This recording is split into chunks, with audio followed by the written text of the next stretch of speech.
नियमावली लाई है जिसके तहत शिक्षकों की बहाली अब राज्यकर्मी के योग के तहत करी जाएगी। यानी दोस्तों ये जो नई नियमावली आई है इसमें बिहार सरकार अब जो भी शिक्षक बहाल होने वाले हैं उनको एक राज्यकर्मी का दर्जा दिया जाएगा। लेकिन क्या अभी इसके पहले जो 2006 से लेकर के आज तक की जो बहालियां हुई है शिक्षकों की उनका क्या होगा? क्या वे राज्यकर्मी के दर्जे के अधिकारी होंगे या नहीं होंगे?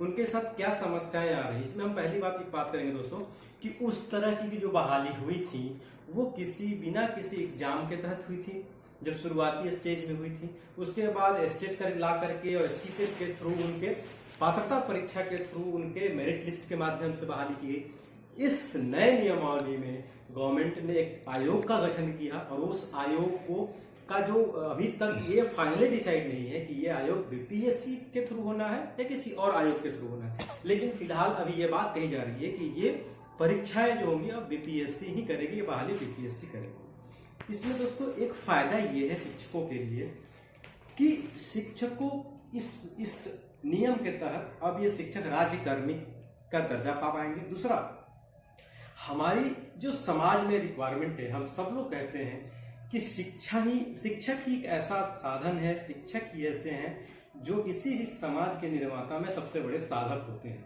लेकिन अब इसमें क्या हो रहा है दोस्तों, अब शिक्षक की बहाली को ट्रैक पे लाने के लिए जब सरकार ने कठोर कदम उठाया तो लोगों ने उसका विरोध करना शुरुआत की। इसमें दोस्तों ये है कि आपको इस शिक्षक बनने के लिए आपको एक आयोग के द्वारा दी गई एग्जाम्स में आपको पास करना पड़ेगा। उस पास करने के बाद ही आपको जिलावार संवर्ग आपको दी जाएगी। लेकिन इसमें एक त्रुटि ये भी है दोस्तों कि अगर जब आयोग खुद से परीक्षा ले रही है तो इसमें सीटेट और जो भी स्टेट का जो एग्जाम्स है उसको हटा देना चाहिए। रीजन क्या है? अगर आप एक ही शिक्षक की बहाली के लिए अलग अलग पेपर ले रहे हैं, इसका मतलब ये होता है कि आप शिक्षक अभ्यर्थियों के ऊपर मेंटली टॉर्चर कर रहे हैं। इस नियमावली में ये संशोधन जरूरी है कि उनके पास दक्षता होनी चाहिए, यानी वो जो रिक्वायर्ड जो क्वालिफिकेशंस हैं लाइक बीएड, एमएड या डीएलईडी जो है एक शिक्षक दक्षता की जो डिग्रियां हैं वो होनी चाहिए। दूसरा, वो आयोग के द्वारा गठित परीक्षा में शामिल हो पाए, ये इनका एक तरीका होना चाहिए। और ये जो सीटेट जो रखा है दोस्तों, इस सीटेट की जगह पे इसको एक इंटरव्यू भी रखना चाहिए, क्योंकि दोस्तों शिक्षक की बहाली इसी माध्यम से होनी चाहिए। ये तो एक मेरा सुझाव था। दूसरी बात दोस्तों, बहुत लोगों का ये मानना है कि क्या नियोजित शिक्षक अब राज्यकर्मी नहीं होंगे? जरूर होंगे, नियोजित शिक्षक भी राज्यकर्मी होंगे, लेकिन उसके लिए उन्हें ये आयोग के द्वारा दी गई परीक्षा में वो बैठ कर उन्हें पास करना पड़ेगा, यानी वो नॉर्मल क्राइटेरिया में आना पड़ेगा, तब जाकर के उन्हें राज्यकर्मी का दर्जा दिया जाएगा। और इसमें कहीं से भी कोई गलत नहीं है सरकार, क्योंकि राज्य सरकार ने इनकी बहाली अलग अलग नियमावली के थ्रू करी थी। अब सारे शिक्षकों का पटल एक प्लेटफॉर्म पे लाया जा रहा है और उसके लिए जरूरी है कि सारे शिक्षकों को एक जगह लाया जाए। दोस्तों मैं तो यही कहूंगा कि सरकार का काफी टाइम के बाद एक बहुत ही अच्छा कठोर नियम लाया है और ये नियम अगर इम्प्लीमेंट होता है तो आप सब लोग देख पाएंगे कि बिहार में जो शिक्षा का स्तर जो ऐसे गिरा है वो ग्रेजुअली इस तरीके से उठना चालू होगा। क्यों?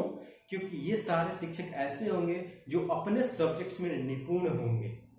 ये डिग्रियों के बेस पर नहीं आने वाले हैं, इनके पास एजुकेशन क्वालिफिकेशन भी होगा, इनके पास स्किल्स भी होगी, इनके पास नॉलेज भी होंगे। और ऐसे टीचर्स जब विद्यालय को मिलेंगे तो डेफिनेटली हमारे बिहार के बच्चों का भविष्य उज्जवल होगा। तो ऐसे में दोस्तों इन सारे भ्रम में न पड़े कि सरकार ने गलत नियम लाया। सरकार ने बिल्कुल ही सही नियम। एक सबसे इंपॉर्टेंट बात दोस्तों ये है कि जो ऐसे शिक्षक जो 2012 के पहले ज्वाइन किए हैं, नियोजित शिक्षक हो या जो भी शिक्षक हो, उनको आयोग ये सीटेट वगैरह अगर पास नहीं भी हैं तो भी वो आयोग के द्वारा गठित एग्जाम में बैठ सकते हैं, यानी उनका एक्सपीरियंस काउंट किया जा रहा है और वो एलिजिबल है। जो 2012 के पहले जिनका नियुक्ति हुआ है वो एलिजिबल है उस एग्जाम में, आयोग के द्वारा गठित एग्जाम में बैठने के लिए। दोस्तों मेरे तरफ से तो ये बहुत अच्छा है। मैं शिक्षकों से भी गुजारिश करूंगा कि आप इस पे भ्रम न फैलाएं। आपका रिक्रूटमेंट एक अलग तरीके से हुआ था, इनका रिक्रूटमेंट एक अलग नियमावली की तरह होना है। अगर आप भी इस नियमावली में फिट बैठना चाहते हैं तो उस क्राइटेरिया को आना ही पड़ेगा, तभी आपको उस राज्यकर्मी का दर्जा दिया जाएगा। क्योंकि शिक्षक एक नौकरी नहीं है, शिक्षक एक पेशा नहीं है, शिक्षक एक पैशन है। और वो पैशन आपको दिखा करके, लड़ करके, और लड़ने का काम का मतलब ये होगा कि आपको अपने एग्जाम को क्वालिफाई करके और राज्यकर्मी का दर्जा पा सकते हैं। आपको ये मेरा वीडियो कैसा लगा कमेंट करके कमेंट में जरूर बताएं। और मेरे चैनल पर अगर नए हैं दोस्तों तो मेरे चैनल को सब्सक्राइब जरूर करने का, मैं ऐसे वीडियो आपके लिए लेकर के आता हूं। जय हिंद।